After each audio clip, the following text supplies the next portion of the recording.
আসসালামু আলাইকুম প্রিয় শিক্ষার্থীরা, তোমাদেরকে আরও একবার স্বাগত জানাচ্ছি স্কুল অফ এক্সেলেন্সের পক্ষ থেকে। তোমরা ম্যানেজমেন্টের উপরে যে মডেল টেস্টটি দিয়েছো, অর্থাৎ মডেল টেস্ট 1 এবং মডেল টেস্ট 2, সেই মডেল টেস্ট 1 এবং 2 এর সমাধান নিয়ে আমরা অলরেডি মডেল টেস্ট 1 এর উপরে ক্লাসটি নিয়েছি এবং আজকে এখন আমরা মডেল টেস্ট 2 যেটি, এই মডেল টেস্ট 2 এর উপরে আমাদের যে ফাইনাল রিভিশন ক্লাস হিসেবে আমরা যে 35টি এমসিকিউ আপনাদেরকে দিয়েছি, সেই 35টি এমসিকিউ আমরা এখন সলভ করব। সো আমাদের টপিক হচ্ছে ম্যানেজমেন্টের 35টা এমসিকিউ। আমরা শুরু করি। প্রথম প্রশ্ন বলছে, মৎস্য চাষ কোন ধরনের শিল্প? এখন আমাদের এখানে মৎস্য চাষ এবং আরেকটা ব্যাপার আছে মৎস্য সংগ্রহ, এই দুইটা ব্যাপার হচ্ছে একটু কনফিউজিং, এই জন্য এই প্রশ্নটা আমরা সবার প্রথমে রেখেছি। প্রথমত হচ্ছে মৎস্য সংগ্রহ যে ব্যাপারটা, এটা হচ্ছে আমরা নিষ্কাশন শিল্প অথবা উত্তোলন শিল্পের মধ্যে দিব। কেন? আমরা যে নদী নালা খাল বিলে যে মৎস্যগুলো প্রাকৃতিকভাবে থাকে, ওইগুলো আমরা যদি সংগ্রহ করি বা সেগুলো যদি আমরা ধরে নিয়ে আসি, সেটাকে আমরা বলবো যে নিষ্কাশন বা উত্তোলন শিল্প। ওকে, কিন্তু আমরা যদি নির্বাচিত উদ্ভিদ বা প্রাণীর বংশবিস্তারকরণ করি, অর্থাৎ এই মৎস্যটাকে নিজস্বভাবে যদি চাষ করি, সেটাকে আমরা বলবো প্রজনন শিল্প। ওকে, এখন এই মৎস্য সংগ্রহ ছাড়া আরও কি কি হতে পারে আমাদের উত্তোলন শিল্প? যেমন আমরা যদি বন থেকে কাঠ সংগ্রহ করি অথবা নদী নালা থেকে মুক্তা বা ঝিনুক সংগ্রহ করি, এগুলোকে আমরা বলবো নিষ্কাশন অথবা উত্তোলন শিল্প। ওকে, এখন কেন এই পার্থক্যটা হচ্ছে? কারণ আমরা বলার চেষ্টা করেছি যে এই প্রজনন শিল্প হচ্ছে নির্বাচিত উদ্ভিদ বা প্রাণীর বংশ বিস্তারকরণ, কিন্তু এই নিষ্কাশন বা উত্তোলন শিল্প হচ্ছে আমার প্রকৃতিতে যে সম্পদগুলো অলরেডি রয়েছে, সেই সম্পদগুলোকে আমি যখন আহরণ করব, এটাকে আমরা বলছি নিষ্কাশন বা উত্তোলন শিল্প। তাহলে এখানে মৎস্য চাষ হচ্ছে প্রজনন শিল্প। আমরা যদি অন্যান্য যে অপশনগুলো আছে, এখানে আরও কিছু শিল্পের কথা বলা আছে, যেমন উৎপাদন শিল্প। উৎপাদন শিল্পে আমরা কি করি? আমাদের যে র মেটেরিয়ালস আছে, আমরা প্রকৃতি থেকে যে কাঁচামাল পাই, এই কাঁচামালের একটা রূপ পরিবর্তন করি। এই রূপ পরিবর্তনের মাধ্যমেই মূলত আমরা আমাদের এই উৎপাদনের কাজটি সম্পাদন করি। আর এই যে নিষ্কাশন শিল্পের কথা আমরা বলেছি, এটার আরেক নাম হচ্ছে উত্তোলন শিল্প। পাশাপাশি এখানে আরেকটা শিল্পের নাম লেখা আছে সংযোগ শিল্প। সংযোগ শিল্প নামে আমরা হচ্ছে সংযোজন শিল্পকে বুঝি, যেখানে আমাদের যে শিল্পটি রয়েছে, যেমন আমরা যদি একটা এক্সাম্পল বলি, সেটা হচ্ছে কম্পিউটার। এখন এই কম্পিউটারটা আমরা যখন কানেক্ট করি, অর্থাৎ কম্পিউটারের মনিটর, পিসি, কিবোর্ড, এগুলো আলাদা আলাদা প্রোডাক্ট হিসেবে আমরা পাই। এই প্রোডাক্টগুলোকে যখন আমরা একসাথে মিক্স করে আবার একটা নতুন প্রোডাক্ট পাই, অর্থাৎ টোটাল কম্পিউটার পাই, এটাকে আমরা বলি সংযোগ বা সংযোজন শিল্প। ওকে, আচ্ছা, এখন আমাদের দ্বিতীয় প্রশ্ন বলছে, নিচের কোনটি প্রাকৃতিক পরিবেশের উপাদান নয়? এখন এই প্রাকৃতিক পরিবেশ সহ আমাদের আরও যে 5টা পরিবেশ আছে, এই পরিবেশ থেকে আমাদের জিএসটিতে অবশ্যই একটা প্রশ্ন আসবে। অর্থাৎ আমাদের টোটাল যে পরিবেশ আছে, প্রাকৃতিক পরিবেশ, এরপরে অর্থনৈতিক পরিবেশ, সামাজিক পরিবেশ, রাজনৈতিক পরিবেশ, আইনগত পরিবেশ এবং সর্বশেষ হচ্ছে প্রযুক্তিগত পরিবেশ। এই যে 6 ধরনের পরিবেশ আছে, এই 6 ধরনের পরিবেশ থেকে জিএসটিতে একটা প্রশ্ন অবশ্যই আসবে। তো এই 6টা পরিবেশের মধ্যে প্রাকৃতিক পরিবেশ হচ্ছে সবার প্রথমে। আমরা যদি অন্যগুলো নিয়ে একটু ডিসকাস করি, যেমন অর্থনৈতিক পরিবেশ হচ্ছে অর্থ রিলেটেড, অর্থাৎ আয়, ব্যয়, সঞ্চয়, মূলধন, এগুলা। এর পাশাপাশি একটা কনফিউজিং ব্যাপার আছে, সেটা হচ্ছে আমরা এই অর্থনৈতিক পরিবেশের মধ্যে আমরা আরেকটা জিনিসকে দেখতে পাই, সেটা হচ্ছে মানব সম্পদ। এখন মানব সম্পদ কিভাবে অর্থনৈতিক সম্পদ? আমার প্রতিষ্ঠানে যারা কাজ করে, অর্থাৎ কর্মীরা আছে, তারা একটা সময় কাজ করতে করতে যখন তাদের দক্ষতা অনেক বেশি বৃদ্ধি পায়, তখন তারা ওই প্রতিষ্ঠানের জন্য একটা অ্যাসেট বা সম্পদে পরিণত হয়। এইটাকে আমরা বলছি পরবর্তীতে তারা যত দ্রুত কাজ করতে পারবে, প্রতিষ্ঠানের মুনাফা তত বেশি বাড়বে। তো এই জন্য আমরা মানব সম্পদকে বলি অর্থনৈতিক পরিবেশের অন্তর্ভুক্ত। আরেকটা কনফিউজিং ব্যাপার আছে, সেটা হচ্ছে সুনাম। এই সুনামটা যদি শুধু সুনাম লেখা থাকে, সেটাকে আমরা দিব অর্থনৈতিক পরিবেশের মধ্যে। কারণ সুনাম, এই যে ব্যাপারটা, এটা আমরা যখন কোনো একটা কোম্পানিকে কিনে নিই, ওই কোম্পানির সুনাম হিসেবে অ্যাসেটের মধ্যে আমরা কিছু অ্যামাউন্ট দেখাই। এই অ্যামাউন্টটাকে আমরা ভুয়া সম্পত্তি হিসেবেও দেখাতে পারি। সো এই সুনাম যদি লেখা থাকে আমরা বলবো এটা অর্থনৈতিক পরিবেশ, কিন্তু যদি লেখা থাকে একটা দেশের সুনাম, এই দেশের সুনামকে আমরা দিব সামাজিক পরিবেশের অন্তর্ভুক্ত। ওকে, আর আরো একটা কনফিউজিং ব্যাপার হচ্ছে আইন শৃঙ্খলা পরিস্থিতি।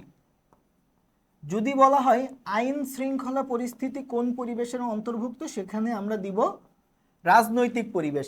কিন্তু সকল প্রকার আইন বা নীতি, যেমন পরিবেশ নীতি, তারপরে হচ্ছে প্রযুক্তি নীতি বা অন্যান্য যে কোনো নীতিকে আমরা দিব হচ্ছে আইনগত পরিবেশের অন্তর্ভুক্ত। কিন্তু একটা দেশের আইন শৃঙ্খলা পরিস্থিতি নির্ভর করে মূলত ওই দেশের রাজনৈতিক দলগুলো কিভাবে তাদের কার্যক্রম পরিচালনা করছে, দেশের রাজনৈতিক অবস্থা কেমন, এইটার উপরে একটা দেশের আইন শৃঙ্খলা পরিস্থিতি নির্ভর করে। আর সর্বশেষ হচ্ছে প্রযুক্তিগত পরিবেশ, সেটা মূলত আমাদের প্রযুক্তির যে নতুন নতুন ইনভেনশন আছে বা আমরা যে রিসার্চগুলো করি, রিসার্চ অ্যান্ড ডেভেলপমেন্ট, এইগুলোকে আমরা এই পরিবেশের মধ্যে নিয়ে আসব। ঠিক আছে, তো এখন আমাদের এখানে বলছে প্রাকৃতিক সম্পদ, ভূমি, জাতি, জলবায়ু।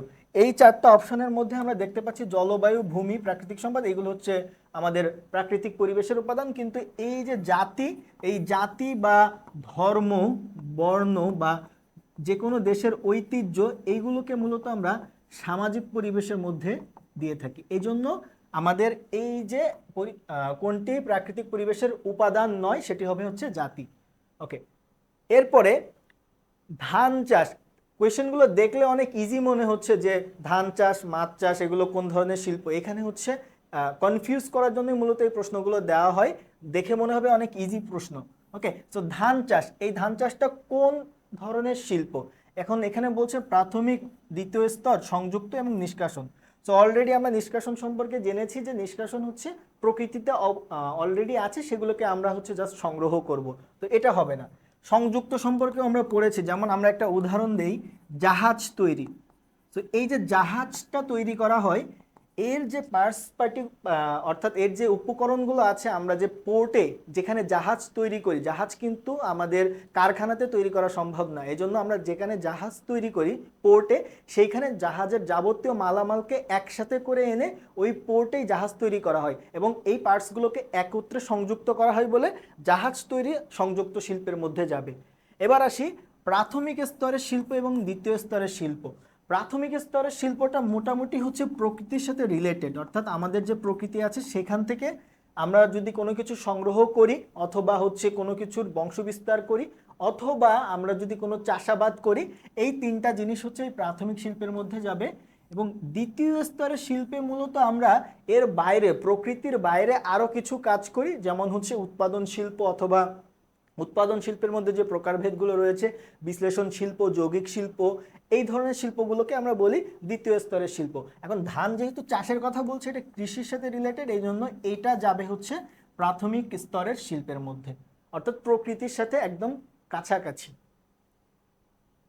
এবার প্রত্যক্ষ ব্যবস্থাপনা সম্ভব হয় কোন ধরনের সংগঠনে? অর্থাৎ এই ব্যবসা প্রতিষ্ঠান যেটি রয়েছে সেখানে মালিক যিনি থাকবে, তিনি ব্যবসা প্রতিষ্ঠানের যাবতীয় যে কার্যক্রমগুলো আছে এই কার্যক্রমগুলোকে সরাসরি দেখতে পারবে, অথবা যে কোনো সিদ্ধান্ত সে নিজে নিতে পারবে। সো কোন প্রতিষ্ঠানে এইটা বেশি সম্ভব হয়? সমবায় সমিতিতে অনেক মালিক থাকে এবং সর্বনিম্ন সদস্য সংখ্যা এখানে 20 জন থাকে, অর্থাৎ কমপক্ষে 20 জন মালিক এই সমবায় সমিতির মধ্যে থাকবে। অংশীদারি ব্যবসা কমপক্ষে 20 জন, এবং এটা যদি ব্যাংকিং অংশীদারি ব্যবসা হয় তাহলে আমরা সেক্ষেত্রে সর্বোচ্চ 10 জনের কথা দেখি। এছাড়া আমাদের রাষ্ট্রীয় ব্যবসা, এখানে মূলত রাষ্ট্র এটা পরিচালনা করে, মালিকানার কোনো ব্যাপার স্যাপার এখানে নাই। অর্থাৎ রাষ্ট্রীয় ব্যবসা বলতে আমরা সেই ধরনের ব্যবসাকে বুঝি যেখানে 51% বেশি হচ্ছে মালিকানা থাকে রাষ্ট্রের কাছে, এবং যেটার উদ্দেশ্য থাকে হচ্ছে জনকল্যাণ করা।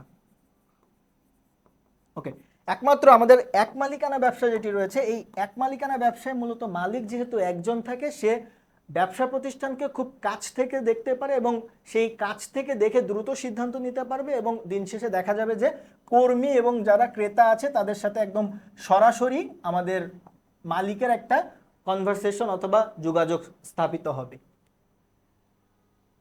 পৃথিবীতে সবচেয়ে জনপ্রিয় ব্যবসা সংগঠন কোনটা? এখনো পর্যন্ত এই যে আধুনিকায়নের যুগে বড় বড় ব্যবসা প্রতিষ্ঠান আসতেছে, বসুন্ধরা গ্রুপ বা এই ধরনের বড় বড় যে কোম্পানি সংগঠনগুলো আছে, এই কোম্পানি সংগঠনের পাশাপাশি এখনো পর্যন্ত এক মালিকানা ব্যবসা, পৃথিবীর যত বিজনেস আছে এর 80% বিজনেসই এখনো এক মালিকানা ব্যবসার মাধ্যমে গঠিত হয়, অর্থাৎ এই ধরনের ব্যবসাগুলো একজন মালিকই পরিচালনা করে। তো সেক্ষেত্রে এখনো পর্যন্ত এই 80% জায়গা ধরে রেখেছে এক মালিকানা ব্যবসা। ওকে, এবার চুক্তিতে উল্লেখ না থাকলে অংশীদারি ব্যবসায় অংশীদারগণ অতিরিক্ত মূলধনের ওপরে কত শতাংশ সুদ পাবে? এখন অংশীদারি ব্যবসা মূলত টিকে থাকে চুক্তির ওপরে। যারা অংশীদার থাকে 10 জন অথবা 20 জন, তারা নিজেদের মধ্যে চুক্তি করে যে তারা কিভাবে তাদের মুনাফা বন্টন করবে, কে কত টাকা মূলধন হিসেবে দিবে অথবা কে ব্যবসা পরিচালনা করবে। এই ব্যাপারগুলো হচ্ছে অংশীদারদের চুক্তির মধ্যে লেখা থাকে। এখন এই যে চুক্তি, এই চুক্তিতে এগুলোর বাইরেও লেখা থাকে যে মুনাফা যদি প্রতিষ্ঠানে হয়, এই মুনাফাটা আসলে কি হিসাবে বন্টন করা হবে।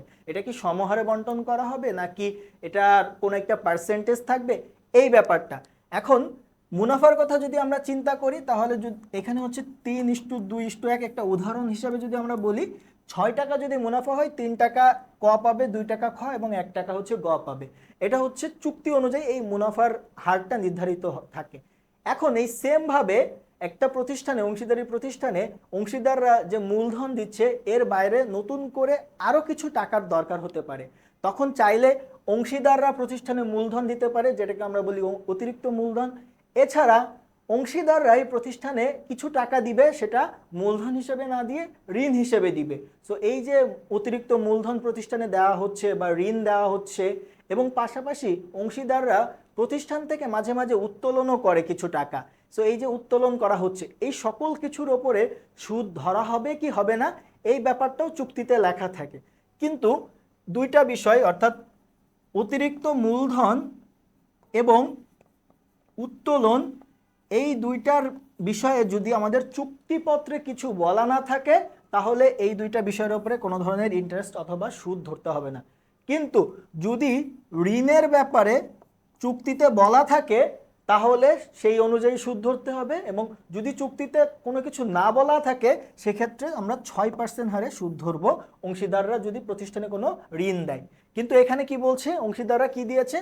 অতিরিক্ত মূলধন দিয়েছে। সো আমরা দেখলাম যে অতিরিক্ত মূলধনের উপরে আসলে কোনো ধরনের সুদ দিতে হয় না যদি চুক্তিতে উল্লেখ না থাকে। এই জন্য অ্যান্সার ডি, সুদ ধরা যাবে না। ওকে, 7 নম্বর প্রশ্ন বলছে নিম্নের কোন পক্ষ অংশীদারি ব্যবসায়ের অংশীদার হতে পারবে না? অর্থাৎ একটা অংশীদারি ব্যবসা তো আমরা দেখলাম যে 2 থেকে 20 জন সদস্য হতে পারবে, কিন্তু কারা এই অংশীদারি প্রতিষ্ঠানের অংশীদার হতে পারবে না? সো এই ক্ষেত্রে যাদের মানসিক ভারসাম্য নাই, অর্থাৎ আমরা বলি যে মানসিক ভারসাম্যহীন অথবা পাগল, এছাড়া সবচেয়ে গুরুত্বপূর্ণ যেটা, কোনো রাষ্ট্রীয় ব্যক্তি অর্থাৎ সরকারি বিভিন্ন জায়গায় যারা কর্মরত আছে এই রাষ্ট্রীয় ব্যক্তিবর্গগণ এই ধরনের প্রতিষ্ঠানের অর্থাৎ অংশীদারি প্রতিষ্ঠানের অংশীদার হতে পারবে না। পাশাপাশি আমাদের যারা হচ্ছে বিদেশি নাগরিক আছে বা বিদেশি শত্রু আছে বা বাংলাদেশে বসবাস করতেছে অথবা বাইরে থেকে এসে বাংলাদেশে আছে, এরাও এই অংশীদারি প্রতিষ্ঠানের মালিক হতে পারবে না। ঠিক আছে, পাশাপাশি আরও একজন আছে, তিনি হচ্ছে নাবালক। কারোর বয়স যদি 18 বছরের চেয়ে কম হয় সে ব্যক্তিও অংশীদার হতে পারবে না। তবে এক্ষেত্রে আরেকটা ব্যাপার আছে, সেটা হচ্ছে ওই ধরনের অংশীদার অর্থাৎ যাদের বয়স 18-এর নিচে, তারা একটা বিশেষ উদ্দেশ্যে অর্থাৎ ওই নাবালককে যদি কোনো ধরনের সুবিধা দিতে হয় অথবা দেখা গেল যে তার বাবা ওই প্রতিষ্ঠানের অংশীদার ছিল, তার বাবা মারা গিয়েছে, এখন ওই পরিবারের কথা চিন্তা করে নাবালককে যদি অংশীদার করা হয় সকলের সম্মতিক্রমে, অর্থাৎ অন্য যারা অংশীদাররা আছে তাদের সম্মতিক্রমে যদি নাবালককে অংশীদার করা হয়, সেই ক্ষেত্রে ওই নাবালকের একটা সুবিধা থাকবে, সেটা হচ্ছে ওই নাবালকের দায়টা সীমিত থাকবে। অর্থাৎ আমরা দেখি যে অংশীদারি প্রতিষ্ঠানের দায় কিন্তু অসীম, কিন্তু একমাত্র অংশীদারি ব্যবসায় যদি কোনো বিশেষ উদ্দেশ্যের জন্য নাবালককে অংশীদার হিসেবে নেওয়া হয় তাহলে সেই নাবালকের দায়টা থাকবে সীমিত। ওকে, সো তাহলে আমরা দেখছি দেউলিয়া, তারপরে প্রতিষ্ঠান পাগল, এই তিনটা জিনিসই হচ্ছে আমাদের এই এই লিস্টের মধ্যে যাচ্ছে, অর্থাৎ যারা অংশীদার হতে পারবে না। এই জন্য এখানে অ্যান্সার হচ্ছে সবগুলা। ওকে, পরের প্রশ্ন, ব্যাংকিং অংশীদারি ব্যবসা গঠন করতে হলে সর্বোচ্চ কতজন সদস্য নেওয়া যায়? আমরা অলরেডি এটা সম্পর্কে ডিসকাস করে ফেলেছি যে যদি সাধারণ অংশীদারি ব্যবসা হয় সেই ক্ষেত্রে আমাদের সদস্য সংখ্যা হচ্ছে সর্বনিম্ন 2 জন, সর্বোচ্চ 20 জন। কিন্তু যদি ব্যাংকিং অংশীদারি ব্যবসা হয় সেক্ষেত্রে আমরা এই সংখ্যাটাকে একটু কমিয়ে নিয়ে আসব, সর্বনিম্ন 2 জন এবং সর্বোচ্চ হচ্ছে 10 জন। তাহলে এখানে অ্যান্সার হচ্ছে 10 জন। ওকে, ন্যূনতম চাঁদা, এই ন্যূনতম চাঁদাটা হচ্ছে মূলত কোম্পানি সংগঠনকে গ্রহণ করতে হয় তার শেয়ার ইস্যুর পূর্বে। কখন? শেয়ার ইস্যুর পূর্বে, কারণ ওই প্রতিষ্ঠানটা আসলে শেয়ার ইস্যু করার মতো যোগ্যতা রাখে কিনা এইটা এই ন্যূনতম মূলধন দিয়ে বোঝা যায়। এখন এই ন্যূনতম মূলধনটা তাহলে কতদিন পূর্বে আবেদনকারীর অর্থ ফেরত দিতে হবে। ওকে, এখন আগে আমরা ন্যূনতম চাঁদা সম্পর্কে জানি। ন্যূনতম চাঁদাটা হচ্ছে আমরা বলছি একটা কোম্পানি যখন নিবন্ধিত হবে, নিবন্ধিত হওয়ার পরেই তারা তাদের কার্যক্রম শুরু করতে পারবে না। তাদের কার্যক্রম শুরু করতে গেলে কোম্পানি যেহেতু শেয়ার বিক্রি করে তাদের মূলধন সংগ্রহ করে, এই শেয়ারটা জনগণের মাঝে বিক্রি করতে হবে। এখন জনগণের মাঝে তারা যখন শেয়ার বিক্রি করতে চাবে তার আগে তাদেরকে বিবরণপত্র প্রস্তুত করতে হবে। এই বিবরণপত্রে কি থাকে? শেয়ার যে তারা ইস্যু করবে ওই শেয়ার সম্পর্কে তথ্যগুলো বিবরণপত্রের মধ্যে থাকবে। তো আমরা এখানে কিসের ব্যাপার দেখছি? বিবরণপত্র। এই বিবরণপত্রের মধ্যে যখন শেয়ার সম্পর্কে জিনিসপত্রগুলো লেখা থাকবে, এইটা কোম্পানি যখন জনগণের উদ্দেশ্যে প্রচার করবে, এই প্রচার করার আগে কোম্পানিতে যারা প্রবর্তক হিসেবে উদ্যোগ গ্রহণ করেছে তাদেরকে নিজস্ব টাকা দিয়ে একটা নির্দিষ্ট অ্যামাউন্টের ন্যূনতম মূলধন সংগ্রহ করতে হবে। এই ন্যূনতম মূলধন সংগ্রহ করার পরে 180 দিন, এইখানে সময় হচ্ছে 180 দিন, এই 180 দিনের মধ্যে হচ্ছে নিবন্ধিত হওয়ার 180 দিনের মধ্যে এই ন্যূনতম মূলধনটা সংগ্রহ করতে হবে। এখন কোনো প্রতিষ্ঠান অর্থাৎ কোনো কোম্পানি যদি 180 দিনের মধ্যে এই ন্যূনতম মূলধনটা সংগ্রহ করতে না পারে তাহলে আবেদনকারী অর্থাৎ বাইরের যারা মানুষ আছে যাদের কাছ থেকে শেয়ার বিক্রি করে টাকা নিছি তাদের টাকা ফেরত দিয়ে দিতে হবে। এবং এই 180 দিনের মধ্যেও যদি তারা টাকা ফেরত দিতে না পারে সেক্ষেত্রে আরও 10 দিন সময় দেওয়া হয়। এই 10 দিন সময়ের মধ্যেও যদি টাকা তারা ফেরত দিতে না পারে তখন তাদেরকে ওই আবেদনকারীদের টাকার উপরে আবার কিছু সুদ দিতে হবে। অর্থাৎ তারা যে টাকা দিছে এই টাকার উপরে দেশে যে ব্যাংক রেটটা থাকবে এই ব্যাংক রেটের সাথে আবার 5% সুদ অ্যাড করে, অর্থাৎ টোটাল ব্যাংক রেট প্লাস 5%, যত পার্সেন্ট হয় এইটা ভিত্তিতে ওই তাদের আবেদনকারীদের টাকার উপরে সুদ প্রদান করতে হবে। সো এই ক্ষেত্রে ব্যাপারটা হচ্ছে অবশ্যই তাহলে কোম্পানিকে নিবন্ধিত হওয়ার পরে 180 দিনের মধ্যে তাদের ন্যূনতম মূলধন সংগ্রহ করতে হবে। 180 দিন, এটাকে আমরা যদি মাসে কনভার্ট করি তাহলে হচ্ছে 6 মাস। ওকে, 10 নম্বর প্রশ্ন বলছে বিবরণপত্র কখন ইস্যু করতে হয়। সো আমরা একটু আগের প্রশ্নে দেখেছি যে বিবরণপত্রটা মূলত কখন ইস্যু করতে হয়, শেয়ার আমরা জনগণের উদ্দেশ্যে যখন ছাড়বো তার আগে না পরে? তার আগে। তাহলে এখানে আমরা দেখছি যে শেয়ার ইস্যুর পূর্বে। ওকে, এখন পরের প্রশ্ন হচ্ছে সভা নিয়ে। বিধিবদ্ধ সভা আয়োজন করতে হয় কোম্পানি গঠনের কত দিনের মধ্যে? এখন কোম্পানির লাইফ টাইমে তারা 3 ধরনের সভা করে। প্রথমটা হচ্ছে এজিএম, অ্যানুয়াল জেনারেল মিটিং। এই অ্যানুয়াল জেনারেল মিটিং তাদেরকে প্রতি বছরই করতে হয়, প্রতি বছর। এছাড়া তাদের কোম্পানির জীবনকালে একটা এসএম করতে হয়, অর্থাৎ বিধিবদ্ধ সভা, স্ট্যাটুটরি মিটিং। এই বিধিবদ্ধ সভা কোম্পানির লাইফ টাইমে একবারই করতে হয়। এখন কোম্পানি যখন নিবন্ধিত হবে এই নিবন্ধিত হওয়ার 1 থেকে 6 মাসের মধ্যে, অর্থাৎ 1 থেকে 6 মাসের মধ্যে তাদেরকে এই বিধিবদ্ধ সভা আয়োজন করতে হবে।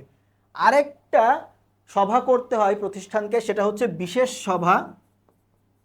এই বিশেষ সভা হচ্ছে কোনো একটা বিশেষ কারণে যদি কোম্পানিকে ইনস্ট্যান্ট কোনো সভা করতে হয় সেইটা, এটা কোম্পানি পরিস্থিতি অনুযায়ী করবে। কিন্তু এই 3 ধরনের সভা করার পূর্বেই কোম্পানিকে, অর্থাৎ যেদিন সভার ডেট থাকবে এর 21 দিন পূর্বে শেয়ার হোল্ডার সহ অন্যান্য যারা ওই মিটিংয়ে উপস্থিত থাকবে তাদেরকে 21 দিন পূর্বে নোটিশ দিতে হবে। ওকে, 12 নম্বর প্রশ্ন, নিম্নের কোনটিকে কোম্পানির সংবিধান বলা হয়? সো একটা কোম্পানি যে গঠিত হয়েছে এটার সংবিধান কি, অর্থাৎ কোম্পানিটা, আমরা যদি একটা জমির মালিকানার কথা চিন্তা করি, একটা জমির মালিকানা কার কাছে আছে সেটা আমরা দলিল দেখে চিনতে পারি। সো ঠিক তেমনই একটা কোম্পানির মালিকানা কাদের কাছে আছে বা কোম্পানির মেইন জিনিসগুলো কোথায় লেখা আছে সেই জিনিসটাকে কি বলা হয়? সো এই মেইন সংবিধান বলা হয় হচ্ছে পরিমেল বন্ধকে। পরিমেল বন্ধর আরেক নাম হচ্ছে স্মারকলিপি। স্মারকলিপি, এই স্মারকলিপিতে মূলত 6টা ধারা থাকে। আমরা এই ধারা সম্পর্কে আমাদের আগের যে মডেল টেস্টে সলভ করিয়েছি ওখানে ধারা সম্পর্কে বিস্তারিত বলেছি যে 6টি ধারা কি কি: নাম ধারা, উদ্দেশ্য ধারা, অবস্থান ধারা, ঠিকানা ধারা, দায় ধারা এবং মূলধন ধারা। এই 6টা ধারা দেখেই আমরা ওই কোম্পানিকে চিনতে পারি। এছাড়া আরও কিছু জিনিস যদি আমরা এখানে দেখি, সংবিধান বা এটাকে আমরা গঠনতন্ত্র বলতে পারি, একটা কোম্পানি প্রতিষ্ঠানের গঠনতন্ত্র অথবা সংবিধান হচ্ছে পরিমেল বন্ধ। আর এখানে পরিমেল নিয়মাবলী কোনটা? এটা হচ্ছে কোম্পানির অভ্যন্তরীণ কার্যক্রম পরিচালনার জন্য যে দলিলটা আমরা ব্যবহার করি। আর বিবরণপত্র কিসের জন্য? আমরা দেখে এসেছি যে শেয়ার ইস্যু করার জন্য বিবরণপত্র আমরা ব্যবহার করি। এখানে আরেকটা ব্যাপার আমরা বলে রাখি, সেটা হচ্ছে কোম্পানির জন্ম সনদ কোনটাকে বলে? এটা হচ্ছে নিবন্ধন পত্র। অর্থাৎ একটা কোম্পানি যে গঠিত হয়েছে বা এক্সিস্ট করতেছে এখন বর্তমানে, এটা আমরা কি দেখে বুঝবো? বা কোম্পানির জন্ম সনদ কোনটি সেটি যদি প্রশ্নে থাকে আমরা এটাকে বলবো নিবন্ধন পত্র। অর্থাৎ একটা কোম্পানি যখন নিবন্ধিত হবে তখন থেকেই মূলত তার যে কোম্পানির যে নামটা এটা শুরু হবে। অর্থাৎ কোম্পানির নিবন্ধক কিন্তু নিবন্ধন দেয় কোম্পানির নামটা সিলেক্ট করে তারপরে। সো এইটা হচ্ছে কোম্পানির জন্ম সনদ। ওকে, 13 নম্বর প্রশ্ন, 1994 সালের কোম্পানি আইন অনুযায়ী একটা যৌথ মূলধনী কোম্পানি কোনটি হতে পারে? অর্থাৎ যৌথ মূলধনী কোম্পানির ক্ষেত্রে দায়টা কি অসীম থাকবে নাকি সসীম থাকবে? সো আমরা দুই ধরনের কোম্পানি মূলত দেখি যে দায়ের দিক থেকে সসীম এবং অসীম, এই দুই ধরনেরই কোম্পানি দেখা যায় বিশ্বে, কিন্তু বাংলাদেশে অসীম দায়সম্পন্ন কোম্পানি নাই। অর্থাৎ বাংলাদেশে এই অসীম দায়সম্পন্ন কোম্পানির এক্সিস্টেন্স নাই, কিন্তু বিশ্বের অন্যান্য দেশে কিন্তু এটার এক্সিস্টেন্স আছে। আর এই সসীম দায়সম্পন্ন কোম্পানিকে আবার দুই ভাগে ভাগ করা হয়। একটা হচ্ছে যিনি শেয়ার কিনতেছে তিনি একটা প্রতিশ্রুতি দিবে যে সে কত টাকা পর্যন্ত দায় গ্রহণ করবে। আরেকটা কি, শেয়ার যত টাকার কিনবে, অর্থাৎ সে যদি 100 টাকা দিয়ে 10টা শেয়ার কিনে এক্ষেত্রে তার দায়টা সীমাবদ্ধ থাকবে 1000 টাকা পর্যন্ত।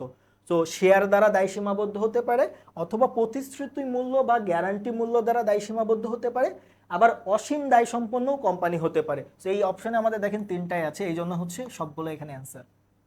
ওকে, এবার আসি সমবায় সমিতির সর্বনিম্ন সদস্য সংখ্যা কত?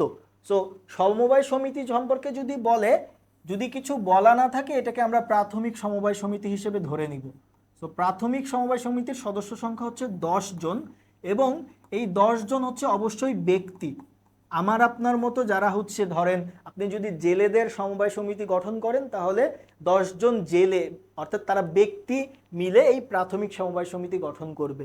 কিন্তু এইটা যদি মিশ্র সমবায় সমিতি অথবা আমরা বলতে পারি যে কেন্দ্রীয় সমবায় সমিতি, কেন্দ্রীয় বা জাতীয় সমবায় সমিতি হয়, এইখানে হচ্ছে 10 জন করে। প্রথমে হচ্ছে এটা 20 জন হবে, এটা হচ্ছে 20 জন। প্রাথমিক সমবায় সমিতিতে 20 জন ব্যক্তি অবশ্যই থাকবে, এবং কেন্দ্রীয় অথবা মিশ্র সমবায় সমিতিতে হচ্ছে সর্বনিম্ন কত থাকবে? 10 জন। কিন্তু এই 10 জন ব্যক্তি থাকবে না, রাদার এখানে হচ্ছে 10টা প্রতিষ্ঠান থাকবে। এই প্রতিষ্ঠানগুলো কি কি? এই 10টা হচ্ছে এই প্রাথমিক সমবায় সমিতি। অর্থাৎ 10টা প্রাথমিক সমবায় সমিতি নিয়ে একটা কেন্দ্রীয় সমবায় সমিতি বা মিশ্র সমবায় সমিতি গঠিত হবে। ওকে, এরপরে 15 নম্বর প্রশ্ন বলছে বিএসটিআই বাংলাদেশের কোন মন্ত্রণালয়ের অধীনে কাজ করে? সো বিএসটিআই কি? বিএসটিআই হচ্ছে বাংলাদেশে মানের সনদ প্রদানকারী প্রতিষ্ঠান। অর্থাৎ যে প্রতিষ্ঠানটি আমার পণ্যটা কতটা মানসম্পন্ন এইটা বলে বাংলাদেশের যে অর্গানাইজেশনটা, এবং ইন্টারন্যাশনালি যে অর্গানাইজেশনটা এটা সম্পর্কে বলে সেটা হচ্ছে ISO, international organisation for standardisation. এই আইএসও মূলত ইন্টারন্যাশনালি যে পণ্যগুলো আমদানি রপ্তানি হয় সেগুলোর মান নিয়ে কাজ করে, কিন্তু বাংলাদেশের যে পণ্যগুলো এটার মান নিয়ে কাজ করে হচ্ছে বিএসটিআই। তো এই বিএসটিআই বাংলাদেশের কোন মন্ত্রণালয়ের অধীনে কাজ করে? এটা হচ্ছে শিল্প মন্ত্রণালয়। ওকে, সমবায় সমিতিগুলো ড্যাশ নীতি অনুসরণ করে, অর্থাৎ কোন নীতিটা অনুসরণ করে? ভোটের ক্ষেত্রে এই ভোটটা কি যে যত শেয়ার কিনবে সেটার উপরে, নাকি একজন ব্যক্তি থাকবে সে যত শেয়ারই কিনুক ভোট একটাই দিতে পারবে? নর্মালি সমবায় সমিতিগুলো মূলত এই নীতিটা বিশ্বাস করে যে একজন ব্যক্তি একটা ভোটই দিতে পারবে, অর্থাৎ তার কাছে যদি অনেকগুলো শেয়ার থাকে প্রতিষ্ঠানে, ধরেন একজন ব্যক্তি সমবায় সমিতিতে সর্বোচ্চ 20% শেয়ার কিনতে পারবে, অর্থাৎ প্রতিষ্ঠানের শেয়ার যদি 100টা থাকে সে সর্বোচ্চ 20টা শেয়ার কিনতে পারবে, বা এটাকে আমরা বলি 1/5 তো এই 20টা শেয়ার যে কিনবে তাহলে তার ভোটাধিকার কিন্তু থাকার কথা ছিল 20টা, কিন্তু না, ব্যক্তি যেহেতু সে একটা, এই জন্য সে একটা ভোটই দিতে পারবে। এটা হচ্ছে এই সমবায় সমিতির নীতি। ওকে, 17 নম্বর প্রশ্ন বলছে সমবায়ে অর্জিত মুনাফার কত % সমবায় উন্নয়ন তহবিলে চাঁদা হিসেবে সংরক্ষণ করতে হবে? অর্থাৎ আমরা যে সমবায় সমিতি গঠন করি এই ক্ষেত্রে সকল ব্যয় নির্বাহ করার পরে আমাদের যে বন্টনযোগ্য মুনাফা থাকে, এই মুনাফা ধরেন 10,000 টাকা আমাদের মুনাফা থাকে, এই 10,000 টাকার মধ্য থেকে সব টাকাই সদস্যদের মধ্যে বন্টন করে দেয়া হয় না। এক্ষেত্রে বাধ্যতামূলকভাবে সংরক্ষিত তহবিলে 15% রাখতে হয়। কত পার্সেন্ট? 15%, অর্থাৎ 10,000-এর 15% যা হবে 1,500 টাকা, এইটাকে অবশ্যই বাধ্যতামূলকভাবে রাখতে হবে। এছাড়া বাধ্যতামূলকভাবে আরও 3% রাখতে হবে উন্নয়ন তহবিলে। উন্নয়ন তহবিলে 3%, এই দুইটা অবশ্যই রাখতে হবে, অর্থাৎ 18% টাকাটা অবশ্যই একটা সমবায় সমিতিকে সংরক্ষণ করে রাখতে হবে তার উন্নয়ন এবং অন্যান্য কাজের জন্য। এছাড়া যদি সমবায় সমিতিটা কোনো ঋণদানকারী প্রতিষ্ঠান হয়, অর্থাৎ কোনো একটা সমিতি সে হচ্ছে ঋণ দিবে, এই ধরনের ঋণদানকারী যদি প্রতিষ্ঠান হয় তাহলে ঋণ সঞ্চিতি বাবদ তাকে আরও 10% টাকা দিতে হবে, অর্থাৎ এই 10% টাকা রেখে দিতে হবে, অর্থাৎ টোটাল 28% টাকা, বন্টনযোগ্য মুনাফার টোটাল 28% টাকা তাকে রিজার্ভে রেখে বাকি যে টাকাটা থাকবে এইটা সদস্যদের মধ্যে বন্টন করতে হবে। সো এখন তাহলে উন্নয়ন তহবিলে কত পার্সেন্ট যাবে? এটা হচ্ছে 3%। ওকে, 18 নম্বর প্রশ্ন বলছে বাংলাদেশ সহ আঞ্চলিক পরিবহন অবকাঠামো গঠনে কোন আন্তর্জাতিক সংস্থা বেশি সক্রিয়? অর্থাৎ আমাদের বাংলাদেশ কোন রিজিয়নে? এটা হচ্ছে এশিয়া, এবং যদি আমরা খুব স্পেসিফিকভাবে বলি তাহলে সাউথ এশিয়া। সো এই সাউথ এশিয়ার কান্ট্রি হিসেবে এখানে কিছু প্রতিষ্ঠান আছে যারা এই এশিয়ার যারা দেশ আছে তাদের আর্থসামাজিক উন্নয়নে কাজ করে। সো এরকম একটা প্রতিষ্ঠান হচ্ছে এই বিমস্টেক। এই বিমস্টেক কি? এর ফুল ফর্ম হচ্ছে বে অফ বেঙ্গল বে অফ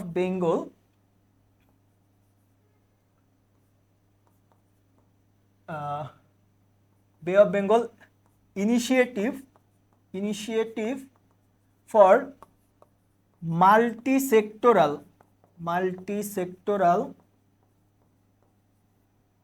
মাল্টিসেক্টরাল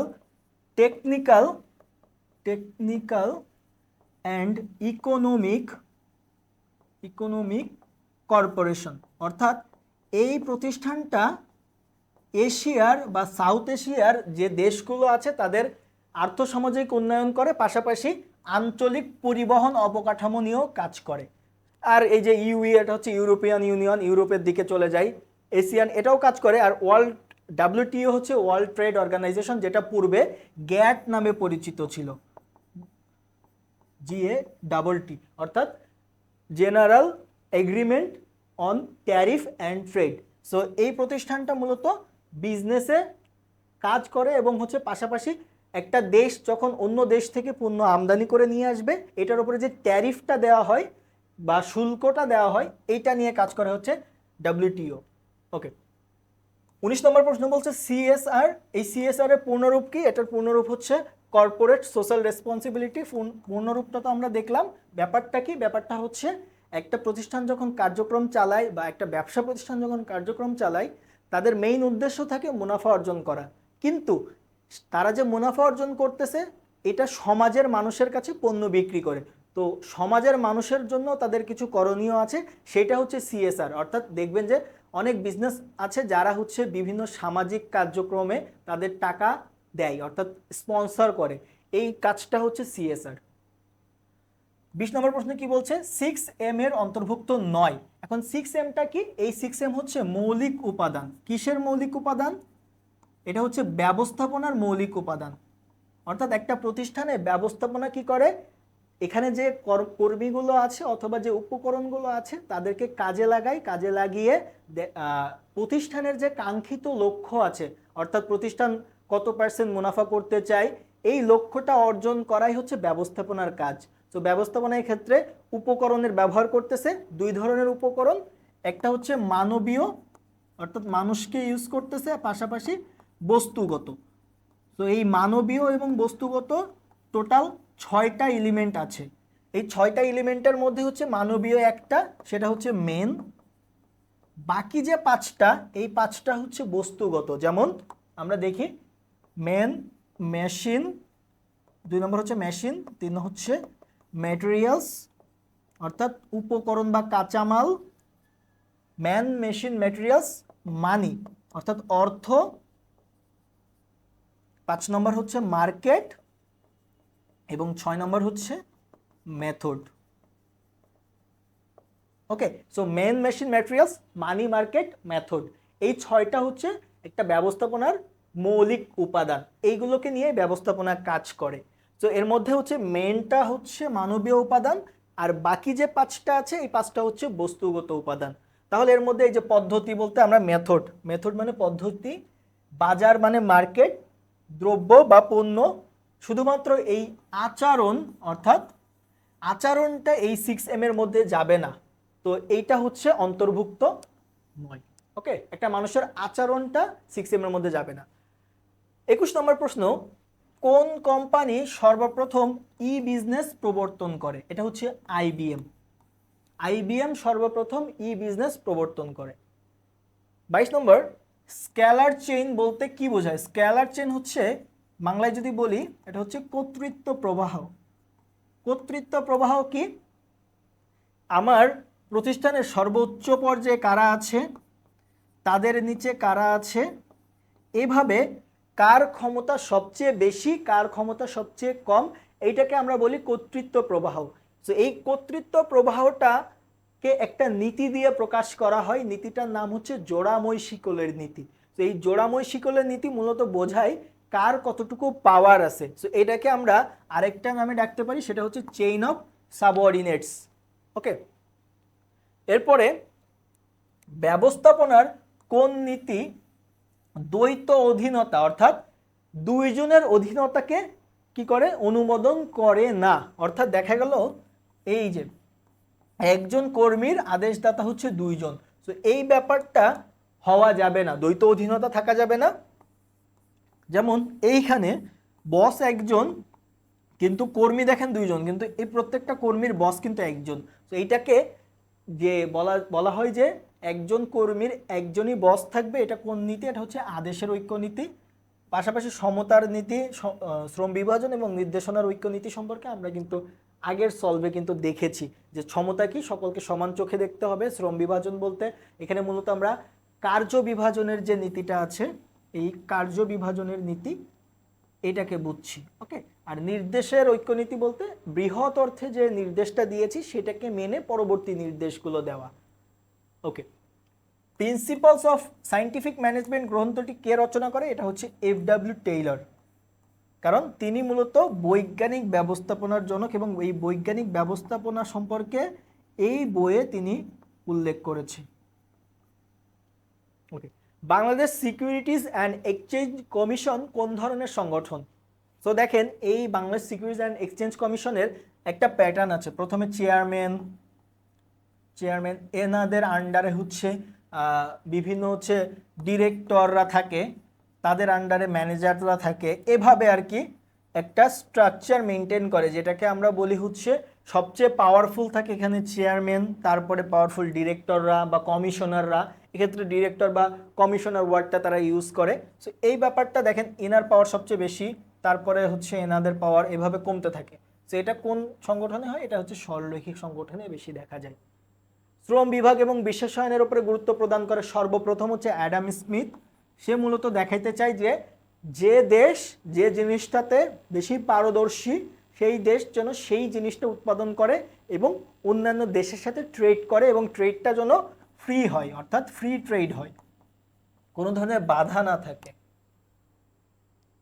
কোন ধরনের সংগঠন কাঠামো অতিমাত্রায় ব্যক্তিকেন্দ্রিক? তো আমরা একটু আগে যেটা দেখলাম, এই যে সরলরৈখিক কাঠামোতে কি দেখা যায় যে একজন ব্যক্তি ওপরে থাকে, তার ক্ষমতা সবচেয়ে বেশি, এভাবে ক্ষমতা আস্তে আস্তে কমতে থাকে যত নিচে যাব। সো ইনি যদি কোনো একটা সিদ্ধান্ত নেয়, এই ব্যক্তিটা যদি কোনো সিদ্ধান্ত নেয়, তাহলে এই সিদ্ধান্তটা এরা সবাই মানতে বাধ্য। তার মানে এই সংগঠন কোনটা? সেটা হচ্ছে সরলরৈখিক। এক্ষেত্রে অতিমাত্রায় ব্যক্তিকেন্দ্রিকতা রয়েছে। কিন্তু এটা যদি কার্যভিত্তিক হতো, তাহলে দেখা গেল যে একটা কাজ এক একজনকে ভাগ করে দেওয়া হয়েছে, তাদের কিসের ভিত্তিতে? এক্সপার্টাইজের ওপর ভিত্তি করে।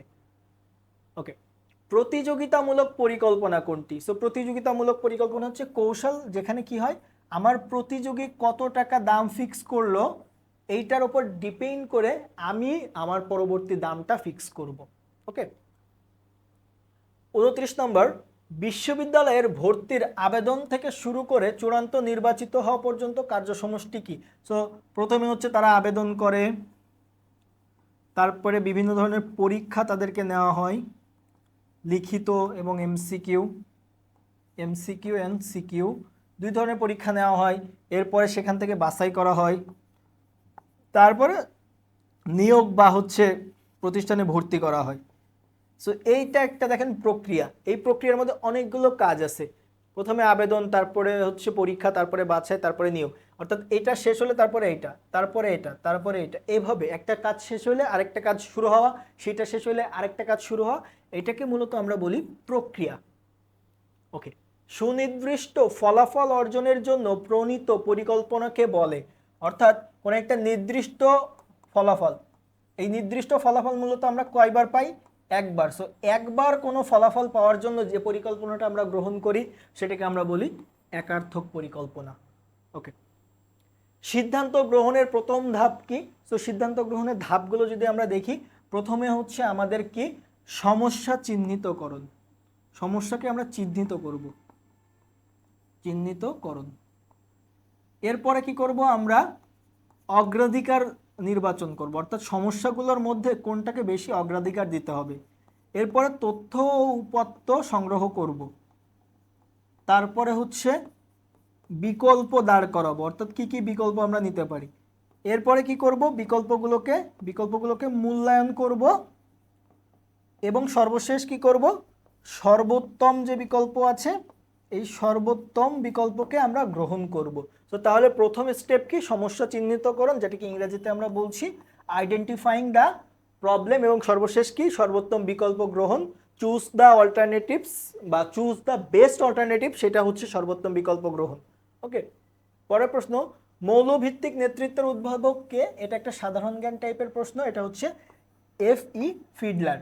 ওকে, কোনটি কাজের বাইরে প্রশিক্ষণ পদ্ধতি? সো কাজ করানোর মাধ্যমে প্রশিক্ষণ দেওয়া হয় না কোনটাতে?